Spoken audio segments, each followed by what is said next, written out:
இலங்கை இந்திய அணிகளுக்கு இடையிலான இரண்டாவது ஒருநாள் சர்வதேச கிரிக்கெட் போட்டியில் இலங்கை அணி 32 ஓட்டங்களால் வெற்றி பெற்றுள்ளது. கொழும்பு ஆர் பிரேமதாச மைதானத்தில் நடைபெற்ற இந்த போட்டியில் நாணய சுழற்சியில் வெற்றி பெற்ற இலங்கை அணி முதலில் துடுப்பெடுத்து அடத்தியம் அணித்தது. அதன்படி முதலில் துடுப்பெடுத்து ஆடிய இலங்கை அணி 50 ஓவர்கள் நிறைவில் 9 விக்கெட்டுகளை இழந்து 240 ஓட்டங்களை பெற்றுக் கொண்டது. இலங்கை அணி சார்பில் கமிந்து மெண்டிஸ் 40 ஓட்டங்களை அதிகபட்சமாக பெற்றுக் கொண்டார். பந்துவீச்சில் இந்திய அணி சார்பில் வாஷிங்டன் சுந்தர் 3 விக்கெட்டுகளை கைப்பற்றினார்.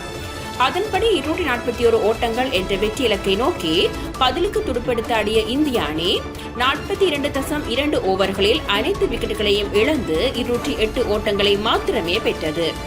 இந்திய அணி சார்பில் அணித் தலைவர் ரோஹித் சர்மா 64 ஓட்டங்களை அதிகபட்சமாக பெற்றுக் கொண்டார். பந்துவீச்சில் இலங்கை அணி சார்பில் ஜெஃப்ரி வாண்டர்ஸே 6 விக்கெட்டுகளையும் சரித் அசலாங்க 3 விக்கெட்டுகளையும் வீழ்த்தினர். இந்த வெற்றியின் மூலம் 3 போட்டிகள் கொண்ட ஒருநாள் சர்வதேச போட்டிகள் கொண்ட தொடரில் இலங்கை அணி 1-0 என்ற கணக்கில் முன்னிலை பெற்றுள்ளது.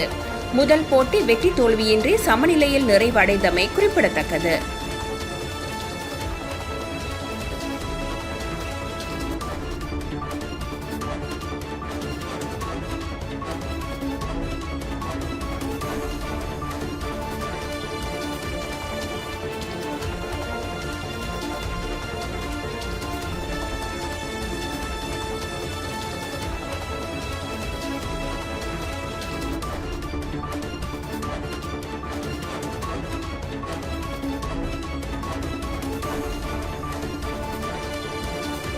இது போன்று பல செய்திகளை தெரிந்து கொள்ள நமது வைப்ஸ் டிவி யூடியூப் தளத்தை சப்ஸ்கிரைப் செய்து அருகிலுள்ள பெல் பட்டனை கிளிக் செய்யுங்கள்.